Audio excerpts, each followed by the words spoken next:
ଆଜ୍ଞା ନମସ୍କାର। ହଁ ନମସ୍କାର। କିଏ କହୁଥିଲେ? ରାଜେଶ କହୁଥିଲି, ଆମ ଓଡିଆ ଜ୍ଞାନମୃତ ୟୁଟ୍ୟୁବ ଚ୍ୟାନେଲ ତରଫରୁ। ଆପଣ ଥରେ କହିଥିଲେ ଯେ ସତ୍ୟ ଯୁଗ କେବେ ଆସିବ ସେ ସମ୍ପର୍କରେ କହିଥିଲେ ଆପଣ, ଆଉ ହଁ ଏବେ ହଁ ଜାଣିପାରୁଛନ୍ତି। ହଁ ହଁ ଜାଣିଲି। ଆଜ୍ଞା। ହଁ ଆଉ କଣ କୁହନ୍ତୁ? ନା ଆମର ଆଜି ଗୋଟେ ପ୍ରଶ୍ନ ଥିଲା, ଛୋଟିଆ ସାଧାରଣ ପ୍ରଶ୍ନ। ଆଜ୍ଞା, ମୋର ଜାଣିବାରେ ଜିଜ୍ଞାସା ଯେ ଅନେକ ପ୍ରବଚକ ଆପଣଙ୍କ ଭଳି କହୁଛନ୍ତି ଗୁରୁ ଆଶ୍ରିତ ହେଲେ ବା ଗୁରୁ ଧରିଲେ ଜୀବନ ଶୃଙ୍ଖଳିତ ହେବା ସହିତ ମୁକ୍ତି ଓ ମୁଖ୍ୟ ଯୋଗ ମିଳିଥାଏ। ମୋର ଜାଣିବାର କଥା ଏହିକି ଯେ ଅନେକ ଏ କଥା ଶୁଣି ମଧ୍ୟ ଗୁରୁ ଆଶ୍ରିତ ହେଇ ଅନେକ ସମ୍ପ୍ରଦାୟକୁ ଗ୍ରହଣ କରି ସମସ୍ତେ ନିଜେ ନିଜ ଘରେ ସକାଳେ ସନ୍ଧ୍ୟାରେ ପ୍ରାର୍ଥନା କରିବା, ଗୁରୁଙ୍କୁ ସୁମରଣା କରିବା, ଗୁରୁଙ୍କ ପ୍ରତି ଇଷ୍ଟବୃତ୍ତି ରଖିବା। ହେଲେ ସମସ୍ତେ କ'ଣ ମୁକ୍ତି ହେଇଛନ୍ତି କି? ତାଙ୍କ ଜୀବନ ଚରିତ୍ରକୁ ସମସ୍ତେ ବଦଳେଇ ପାରିଛନ୍ତି କି? ହଁ, ଆପଣ ଗୋଟେ ଭଲ ପ୍ରଶ୍ନଟିଏ ପଚାରିଛନ୍ତି।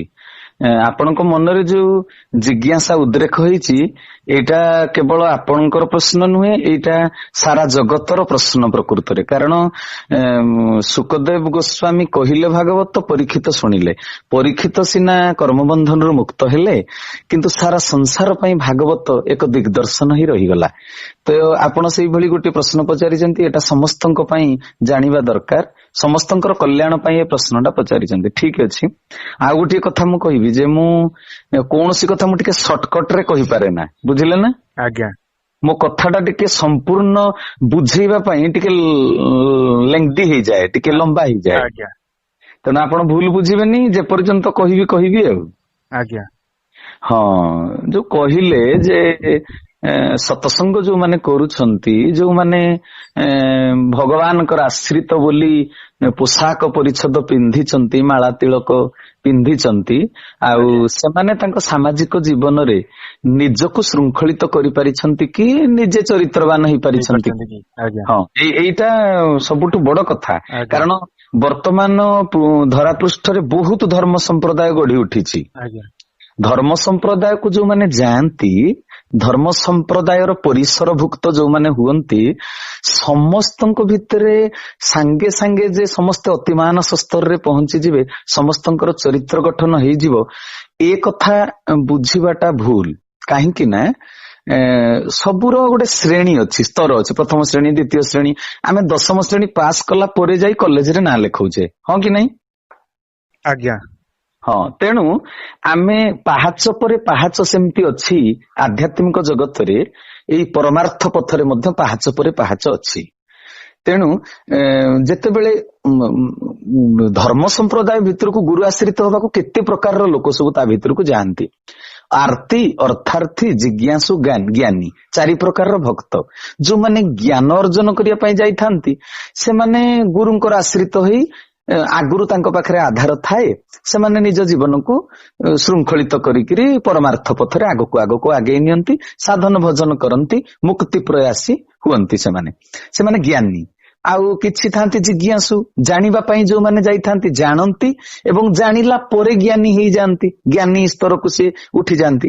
ଆଉ କିଛି ଥାନ୍ତି ଆର୍ତି, ଅର୍ଥାର୍ଥୀ। ଆର୍ତି ମାନେ ଆର୍ତରେ ପଡି ଯାଆନ୍ତି ଗୁରୁ ଦରବାରକୁ, ଯେ ମୁଁ ଯାଉଛି ମାନେ ମୋର ଏଇ ସମସ୍ୟାଟା ସମାଧାନ କରିଦେବେ ଗୁରୁ। ତାଙ୍କ ପାଖରେ ଭଗବାନଙ୍କର ଶକ୍ତି ଅଛି। ଭାଗବତରେ ଲେଖା ଅଛି, ମୁଁ ହିଁ ବସଇ ଗୁରୁ ଦେହେ, ମତ ହୁଁ ଗୁରୁ ଭିନ୍ନ ନୁହେଁ। ତେଣୁ ଭଗବାନ ଆଉ ଗୁରୁଙ୍କ ଭିତରେ ଯଦି ପାର୍ଥକ୍ୟ ନାହିଁ, ଏକ ଆଉ ଅଭିନ୍ନ। ଭଗବାନ ଯେମିତି ସମସ୍ୟା ସମାଧାନ କରନ୍ତି, କିନ୍ତୁ ଭଗବାନଙ୍କ ସହିତ ମୁଁ କଥା ହେଇପାରୁନି ସ୍ଥୂଳରେ, ଏ ଗୁରୁଙ୍କୁ ସ୍ଥୂଳରେ ୟାଙ୍କ ସହିତ କଥା ହେଇପାରିବି। ତ ଇଏ ଯଦି ଭଗବାନଙ୍କର ଅବତାର, ତେବେ ଇଏ ମୋ ସମସ୍ୟାର ସମାଧାନଟା କରିବେ। ତ ଆର୍ତି ମାନେ ସମସ୍ୟା ସମାଧାନ ପାଇଁ ଯାଆନ୍ତି। ଆଉ ଜିଜ୍ଞାସୁ ଅର୍ଥାର୍ଥୀ ମାନେ ତାଙ୍କର ଅର୍ଥ ଲାଳସାରେ ଯାଇଥାନ୍ତି।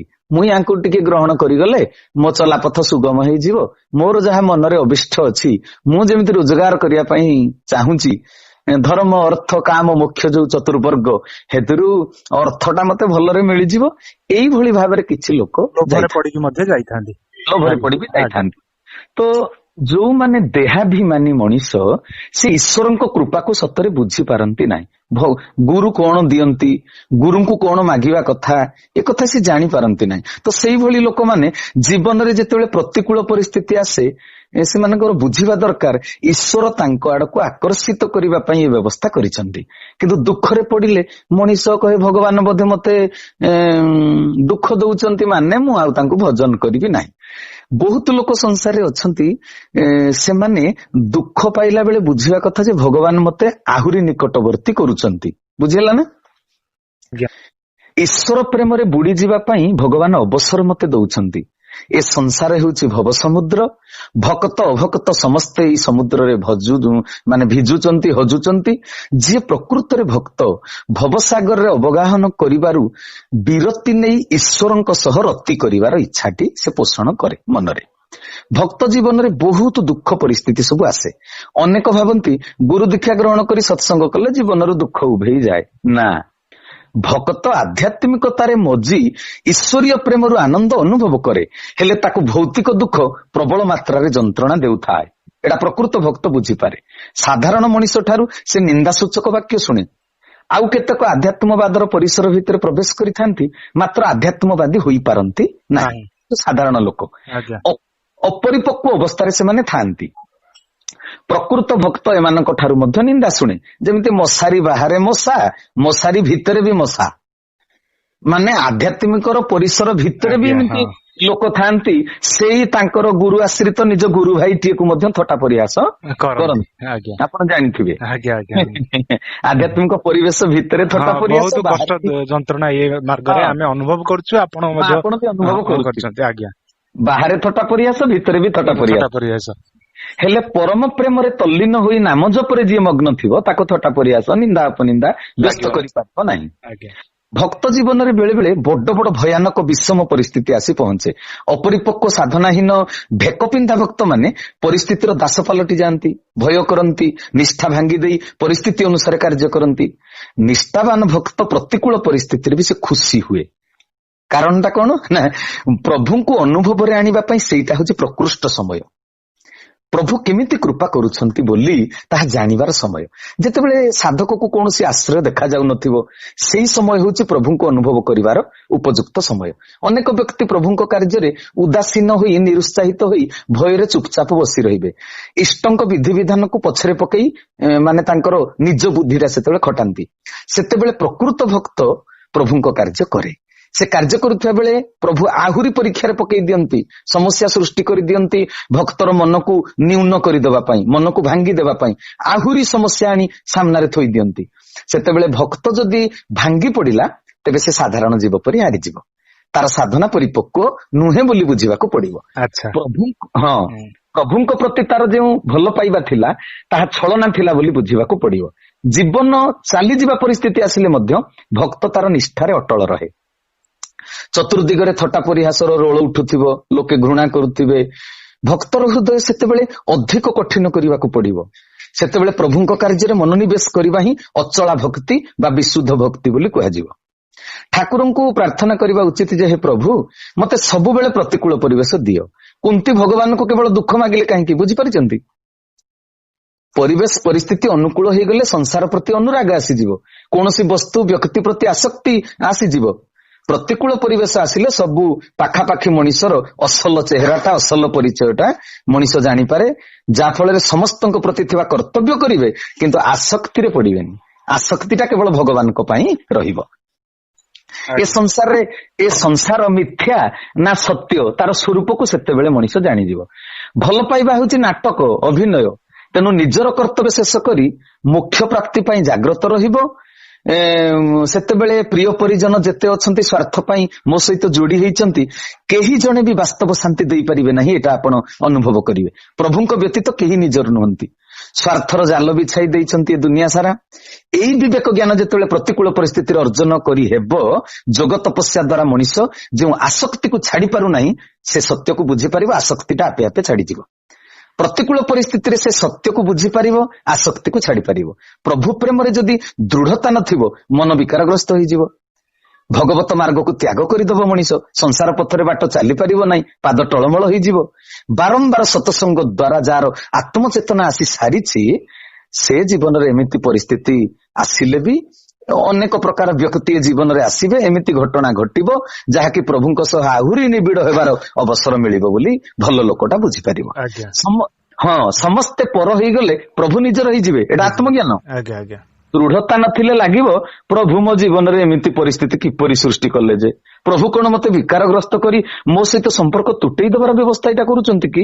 ଏମିତି ମଣିଷ ନିବିଡ଼ କରିବା ପାଇଁ ହିଁ କରୁଛନ୍ତି। ଆଜ୍ଞା ହଁ, ପ୍ରଭୁଙ୍କର ଏ ପ୍ରୟାସ ସମ୍ପର୍କ ଭାଙ୍ଗିବାକୁ ନୁହେଁ, ସମ୍ପର୍କକୁ ଆହୁରି ଟାଣ କରିବା ପାଇଁ, ଯୋଡ଼ିବା ପାଇଁ। ଆଜ୍ଞା ହଁ, ବେଳେ ବେଳେ ମନ ହତୋତ୍ସାହ ହେଇଯିବ, ଆରେ ମୋର ଭଲ କାମଟାକୁ ଅନ୍ୟମାନେ କାହିଁକି ଭୁଲ କହୁଛନ୍ତି, ଅନ୍ୟମାନେ ମୋ ପ୍ରତି ଏମିତି ବ୍ୟବହାର କାହିଁକି କରୁଛନ୍ତି, ସଂସାର ବଡ ବିଚିତ୍ର।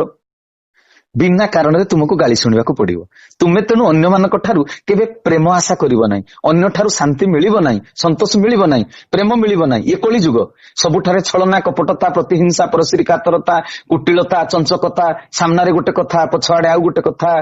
ସେଇଥିପାଇଁ ମୋ ଗୁରୁଦେବ ମୋ ଠାକୁର କହିଲେ, ତୋ ଆଖି ବୁଝିଦେ, ମୋ ଆଖିରେ ଦେଖ।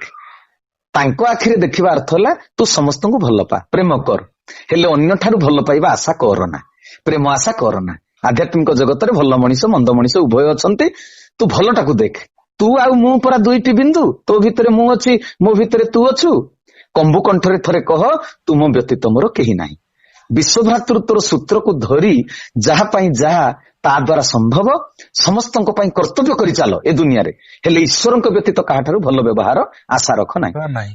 ନା, ଛଳ କପଟର ରାଜ୍ୟରେ ଅନ୍ୟଠାରୁ ଅନ୍ତରକୁ ଶୀତଳ କରିବାର ଭାବନା, ସାନ୍ତ୍ୱନା ବାଣୀ ଖୋଜିଲେ କୋଉଠୁ ପାଇବ? ଠାକୁରଙ୍କ ଠାରୁ ଦୃଷ୍ଟି ହଟାଇ ଅନ୍ୟ ଯାହା ପାଖରେ ଦୃଷ୍ଟି ନିବଦ୍ଧ କରିବ, ଆଘାତ ସିଏ ଦେବ। ଏଇଟା ହିଁ ସତ୍ୟ ଚାଲିଛି ଏ ସମାଜରେ ଏବେ। ହଁ ହଁ, ନଜର ହଟି ତ ଦୁର୍ଘଟଣା ଘଟି। ଯାହାକୁ ଭଲ ପାଇବ ସେ ସାପ ହେଇ ଦଂଶନ କରିବ। ମନେ ମନେ ଭାବୁଥିବେ ଏମାନେ ମୋର ସହଯୋଗୀ, ହିତାକାଂକ୍ଷୀ, ଏମାନଙ୍କ ଠାରୁ ସହଯୋଗ ପାଇବି, ସାନ୍ତ୍ୱନା ପାଇବି, ସେଇମାନେ ହିଁ ଆକ୍ରମଣ କରିବେ। ସବୁଠାରେ ଏଇ ଘଟଣା ଘଟି ଚାଲିଛି, ପରିବାର, ସମାଜ, ଧର୍ମ ଅନୁଷ୍ଠାନ ସବୁଠାରେ। ତେଣୁ ଏଠାରେ ବଞ୍ଚିଥାଇ ଭାବିବାକୁ ପଡିବ ଯେ ମୁଁ ମରିସାରିଛି। ମରିସାରିଛିର ଅର୍ଥ କଣ? ନା, ମରିବା ପରେ ଯେମିତି ବନ୍ଧୁବାନ୍ଧବ, ପ୍ରିୟ ପରିଜନ କେହି ସାଥୀ ନୁହନ୍ତି, ସେମିତି ବଞ୍ଚି ଥାଉ ଥାଉ ମୁଁ ମରିସାରିଛି। ଈଶ୍ୱରଙ୍କ ବ୍ୟତୀତ ମୋର କେହି ସାଥୀ ନୁହନ୍ତି, ମୁଁ କେବଳ ଏକୁଟିଆ, ଏକଲା ଚଲୁ ରେ ଏକଲା ଚଲୁ। ଏତିକି ଅଭ୍ୟାସ କରିଦେଲେ ବିନା କାରଣରେ ତୁମକୁ ନିନ୍ଦା କଲା ବେଳକୁ ଆଉ ଅଧୈର୍ଯ୍ୟ ହେବ ନାହିଁ। ତୁମ ନାଁରେ ଯେତେ ଚୁଗୁଲି ଗପିଲେ ବି ତମକୁ ଖରାପ ଲାଗିବ ନାହିଁ। ଚୁଗୁଲି କରିବା ପାଇଁ ସବୁ ଏବେ ଗୋଷ୍ଠୀ ତିଆରି କରିନାହାନ୍ତି କି ଚୁଗୁଲି କରିବା ବାଲା? ନିଶ୍ଚୟ। ଏଇଟା ପ୍ରଳୟ ସମୟ ତ, ପିଣ୍ଡ ବ୍ରହ୍ମାଣ୍ଡ ଉଭୟରେ ପ୍ରଳୟ ଜୋରସୋର ଲାଗି ରହିଛି। ପିଣ୍ଡରେ ଆଉ ବ୍ରହ୍ମାଣ୍ଡରେ ମଣିଷ ନିଜକୁ ନିଜେ ଜାଣିପାରିବ ନାହିଁ ଯେ ମୁଁ କଣ କରୁଛି। ସେମାନେ ପୁଣି ଜୋର ଦେଇ କହୁଥିବେ ଆମେ ସତ୍ସଙ୍ଗ କରୁଛୁ, ହେଲେ ହେଇଟା ଅସତସଙ୍ଗ ହେଇସାରିଥିବ। ଅସତ ଆଲୋଚନା କରୁଥିବେ, ତାକୁ ଶୁଣିକରି ତୁମେ ତାଙ୍କ ସହ ସତ୍ସଙ୍ଗରୁ ବାହାରି ଆସିଲା ପରେ ଅନ୍ୟ ପର ଚୁଗଲି, ପର କଥା, ଏମିତି ପର ଛିଦ୍ର। ସେ କଥାକୁ ଶୁଣିକରି ଆପଣ ତାଙ୍କ ସହିତ ଲଢେଇ କରିବେନି, ସେଠାରୁ ଦୂରେଇ ଯିବେ। କାରଣ ଖଳବଲ ଠାରୁ ଦୂରେଇ ଯିବା ସାହସ ହରେଇବା ନୁହେଁ, ଅଯଥା କଳହରୁ ଦୂରେଇ ଯିବା ହେଉଛି ସତ ସାହସର ପରିଚୟ। ଗୁଡାଏ ଲୋକ ଏକାଠି ହୋଇଗଲେ ତାକୁ ସଂଘ କୁହାଯିବ ନାହିଁ, ବୁଝିଲେ କି ନାହିଁ? 7 ଜଣ ଚୋର ଏକାଠି ହେବେ, ତାକୁ ସତସଙ୍ଗୀ ମାନଙ୍କର ସଂଘ କୁହାଯିବ କି? ସେଠାରୁ ଦୂରେଇ ଯିବା ବହୁତ ଭଲ। ଲଢେଇ କରି ବସିଲେ, ଯୁକ୍ତି କରି ବସିଲେ ତୁମକୁ ସେମାନେ ପରାସ୍ତ କରିଦେବେ। ସେମାନେ ବାକ୍ୟ ବାଣ ମାରିବେ ତୁମକୁ ରଗେଇ ଦେବା ପାଇଁ, ଚିଡେଇ ଦେବା ପାଇଁ। ତୁମେ ତାଙ୍କ କଥାରେ ଯଦି ରାଗି ଗଲ, ସେମାନେ ସଫଳ ହେଇଗଲେ। ଆଉ କଣ, ସେମାନେ ଖଳ ଲୋକ, କ୍ରୁର ଲୋକ, ସେ ଯାହା ଚାହୁଁଥିଲେ ତୁମେ ଯଦି ତାହା ହେଇଗଲ, ତେବେ ସେମାନେ ପୂର୍ଣ୍ଣ କାମ ହେଇଗଲେ, ଜିତିଗଲେ। ଆଉ କଣ, ସେମାନେ ଯୋଉ ଚାଲ ଚଲଉଥିଲେ ସେଥିରେ ସେ ଜୟଲାଭ କରିଯିବେ। ତୁମକୁ ପରାସ୍ତ କରିବାର ରାସ୍ତା ସେମାନଙ୍କ ପାଇଁ ଉନ୍ମୋଚିତ ହେଇଯିବ। ସଂସାର ଲୋକ ଗାଳି ଦେବେ, ନିନ୍ଦା କରିବେ, ଚିଡେଇବେ। ତୁମ ପ୍ରତିଭା ଦେଖିଲେ ସେ ଈର୍ଷା କରିବେ। ତୁମର ସରଳ ନିଷ୍କପଟ ସାଧୁତାକୁ ସେମାନେ ହିଂସା କରିବେ, କାରଣ ସେ ତାଙ୍କର ଖଳ ଗୁଣକୁ ଛାଡି ପାରୁନାହାନ୍ତି, ତୁମ ପରି ଭଲ ହେଇ ପାରୁନାହାନ୍ତି। ତେଣୁ ସେମାନେ ତୁମକୁ ଖରାପ କରିଦେବାର ଯୋଜନା କରିବେ। ମାତ୍ର ତୁମେ ସେପରି ହେବ ନାହିଁ। ଠାକୁରଙ୍କ ମୁହଁକୁ ଚାହିଁ ସବୁ ସହିଯିବ। ସହିଗଲେ ପରମ ପଦ ଲାଭ କରିବ। ଯିଏ ଯେଉଁପରି ତାକୁ ତାହା ହିଁ ପ୍ରାପ୍ତ ହେଇଥାଏ।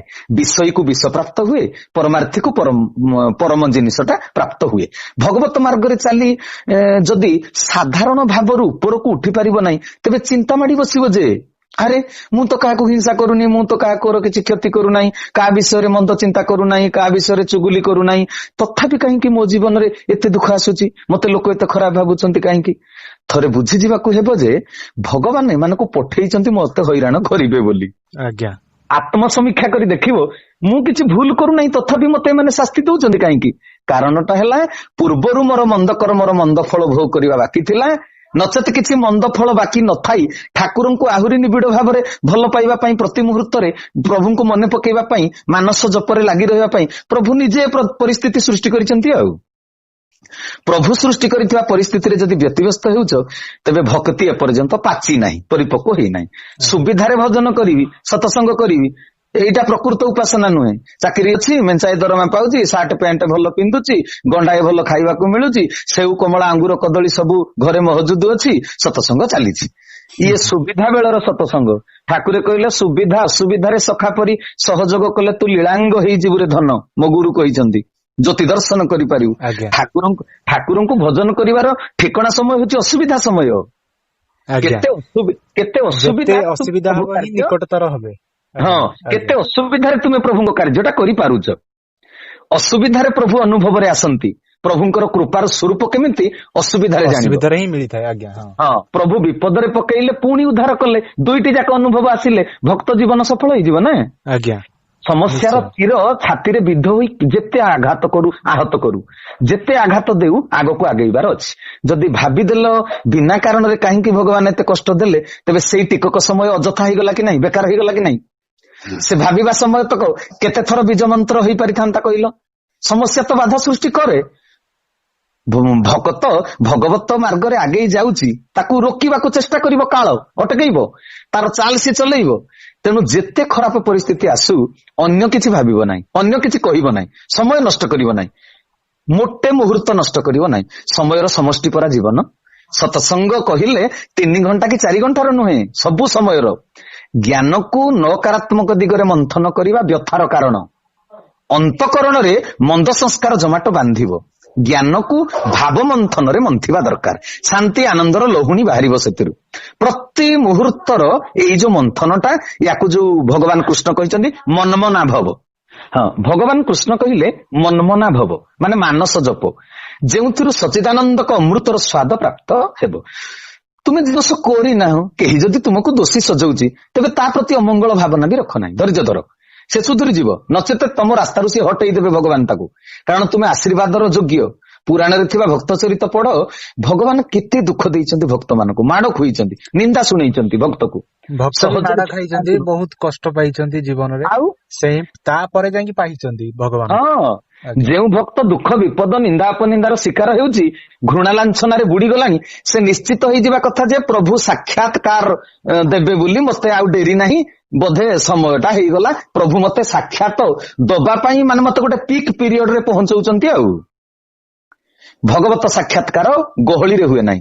ତେଣୁ ଏକୁଟିଆ ଆଗକୁ ଆଗେଇବାର ଅଛି, ପଛକୁ ମୋଟେ ଚାହିଁବାର ନାହିଁ, କାହାକୁ ଚାହିଁବାର ନାହିଁ। ପ୍ରତୀକ୍ଷାରେ ଅଧିକ ନମ୍ବର ରଖିଲେ ମାନେ ବର୍ଷକୁ ଥରେ ଆମେ ପ୍ରତୀକ୍ଷା କରି କରି ପରୀକ୍ଷାଟାକୁ ଅନେଇ ନଥାନ୍ତି କି କେବେ ପରୀକ୍ଷା ହବ ବୋଲି? ଭାଇ ଆଜ୍ଞା, ପରୀକ୍ଷାଟା କେବେ ହବ ଆମେ ଅନେଇଥାନ୍ତି।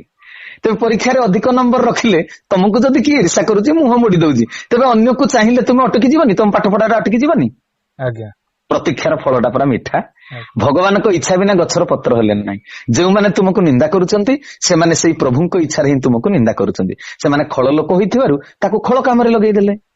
ହେଲେ ତୁମେ ତାଙ୍କର କୋଳପୋଛା ଗେହ୍ଲା ପୁଅ ହେଇଥିବାରୁ ତୁମ ଭଳି ଜଣକୁ ଉତ୍ତୀର୍ଣ୍ଣ କରାଇବା ପାଇଁ ସେ ଅନେକଙ୍କୁ ତୁମ ପଛରେ ଲଗେଇଦେଲେ। ଆଉ କଣ, ତୁମ ଦ୍ଵାରା ଭଲ କାମ କଲେ, ତାଙ୍କ ଦ୍ଵାରା ଖରାପ କାମ କଲେ। ତୁମେ ଶିଷ୍ଟ, ସେମାନେ ଦୁଷ୍ଟ, ଦୁଷ୍ଟ ଶିଷ୍ଟ ସମସ୍ତେ ପ୍ରଭୁଙ୍କ ସନ୍ତାନ। ତୁମେ ତୁମ ଶିଷ୍ଟ ସ୍ୱଭାବର ଫଳ ପାଇବ, ସେ ତାଙ୍କର ଦୁଷ୍ଟ ସ୍ୱଭାବର ଫଳ ପାଇବେ। ସମସ୍ତେ ସେଇ ଜଣକ ଇଙ୍ଗିତରେ ନାଚୁଛନ୍ତି, ହେଲେ ଫଳ ନିଜର କର୍ମ ଅନୁସାରେ ସମସ୍ତେ ପାଇବେ।